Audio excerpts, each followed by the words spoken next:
¿Qué hay del estudio de impacto ambiental que ya se ha recomendado que se haga antes de que pudiese iniciar este proceso de negociaciones?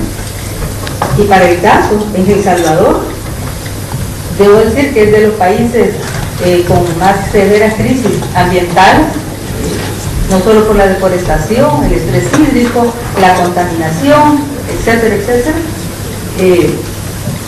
Una evaluación ambiental estratégica que pudiera recomendarse para poder tener antes condiciones y criterios de decir sobre qué base va a avanzar un proceso de negociación, no hay en términos ambientales.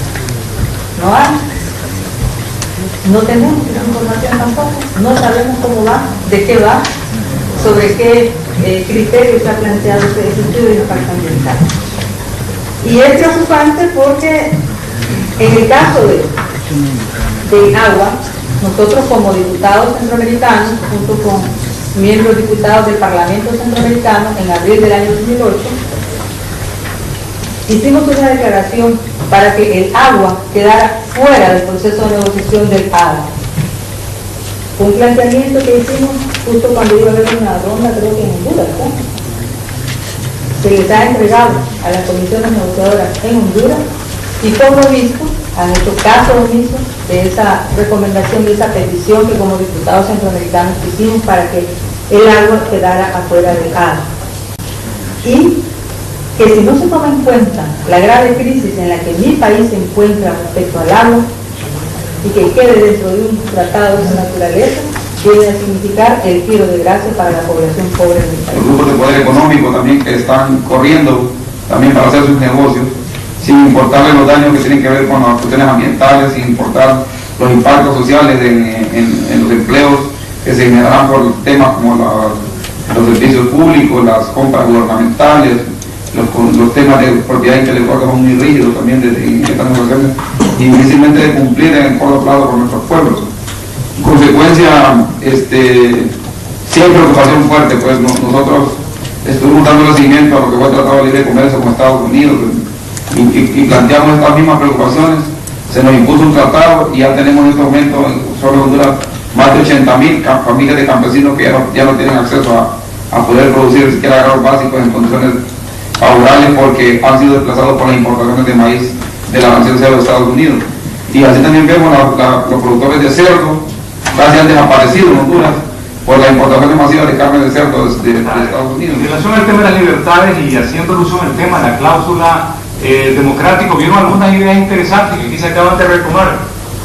Cuando se habló del tema de la democracia, alguien planteó, creo que un Parlamento Europeo, de la importancia de que esto fuese, la democracia fuera de 2 días. Tenemos que mejorar mucho en Centroamérica en términos de democracia, ¿verdad? Pero también de alguna forma la democracia la podemos ver reflejada en los problemas migratorios, la democracia y los derechos humanos aquí en Europa. Entonces, ese tipo de cosas creo que son interesantes de ver si se pueden empujar. Si ustedes de acuerdo, pudiéramos sacar cosas que ayuden a resolver problemas migratorios, vinculándolo al tema de derechos humanos y democracia, sería positivo. Y segundo, está la otra idea interesante de buscar cómo homologar o establecer mecanismos de transparencia en los procesos electorales centroamericanos. Eso es muy importante, porque hay problemas en El Salvador, nosotros tenemos problemas serios en Nicaragua, pero si podemos avanzar en esto y los centroamericanos podemos encontrar en estos foros espacios para buscar formas y procedimientos de acuerdo que nos ayuden a fortalecer eso. Yo quería resaltar aquí una cierta disconformidad, por una parte, con la Comisión Europea, porque hay un cierto oscurantismo todavía a estas alturas sobre qué pasa. Es decir, está muy bien que se hagan reuniones en la Comisión Europea, que yo llamo reuniones express de 1 hora, donde te dan unas ciertas explicaciones, pero cuando preguntas exactamente cómo está lo tuyo, digo entre comillas lo tuyo, cualquier aspecto, cualquier parte de mi vida, y no, es que aquí no podemos desvelar.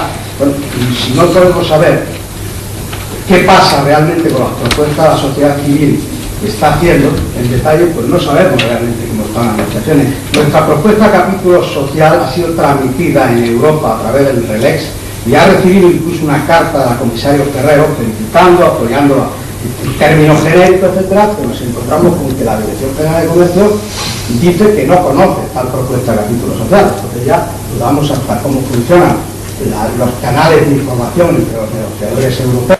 Los temas Singapur. nos preocupaba, y lo hemos reiterado en cada una de las rondas de negociaciones, que estos tres temas Singapur, que se han mencionado a lo largo de toda la mañana, que salieron de la OMC desde el 1 de julio del 2004, no deberían ser intereses ofensivos europeos en el marco de estas negociaciones si se quería un acuerdo de asociación para promover efectivamente el desarrollo en América Central. Y reclamamos coherencia de las políticas europeas, en ese sentido, en la política exterior europea, porque el Tratado Constitutivo de la Unión Europea señala que debe existir esa coherencia. Sin embargo, lo que seguimos constatando al día de hoy es que los intereses ofensivos europeos en compras gubernamentales, contrataciones públicas, competencias, servicios, ahí están sobre la mesa, siguen siendo el punto álgido de estos intereses ofensivos europeos, aunque el mercado centroamericano sea mínimo en relación, como lo señalaba el señor presidente Raymond Obiols en su intervención del mediodía. Y otro tema esencial para nosotros han sido los derechos humanos. Y en esto nosotros le hemos pedido a los gobiernos centroamericanos que entiendan que el compromiso con los derechos humanos no significa que se van a afectar las negociaciones comerciales. Estamos hablando de un acuerdo de asociación. Y el acuerdo de asociación implica, de un lado, que se prevean los mecanismos necesarios dentro del acuerdo para que los tres ejes del acuerdo, cuando se estén aplicando, respeten los derechos humanos. Y que haya mecanismos efectivos de verificación de esos compromisos en derechos humanos. Nos sorprende a nosotros que temas como los que se han mencionado aquí, de la Corte Penal Internacional, más de 105 países en el mundo han ratificado el Estatuto de Roma, que 3 países que sufrieron graves conflictos armados, Nicaragua, El Salvador y Guatemala, se opongan a que se ratifique el Estatuto de Roma en sus respectivos países. Eso es inconcebible. A los pueblos, y aquí se evidencia ese diálogo entre sordos. Hemos hecho planteamientos de la Asociación de la Sociedad Civil en una banda de frecuencia totalmente opuesta a los planteamientos de los representantes de los gobiernos en el equipo negociador. La forma en que se ratifican estos tratados de libre comercio en nuestros países es inaudita, propia de una novela de realismo mágico. El CAFTA fue ratificado en El Salvador a las 3 de la madrugada de la última sesión plenaria del año 2005, sin que estuviera en agenda, con dispensa de trámite y con dispensa de lectura. Un instrumento que tiene una repercusión tan grande en la vida del pueblo salvadoreño, del medio ambiente y los recursos naturales, se hace de esa manera. En segundo lugar, en coincidencia con lo que planteaba el diputado Meyer esta mañana, debemos de tomar en cuenta el hecho solo que el acuerdo de asociación parta de la paridad CAFTA, lo hace un instrumento violatorio de los derechos humanos. Y eso lo podemos comprobar con la implementación misma del Tratado de Libre Comercio Estados Unidos-Centroamérica. Meridiana y clara de la posición de este Parlamento es que nosotros no queremos un Tratado de Libre Comercio con América Central, queremos un acuerdo de asociación que contemple aspectos comerciales y económicos, pero que sea básicamente un acuerdo político y social con América Central, es decir, un acuerdo basado en el esquema de 3 capítulos, de 3 pilares de concertación política, de cooperación y de relación humana y de comercio y desarrollo.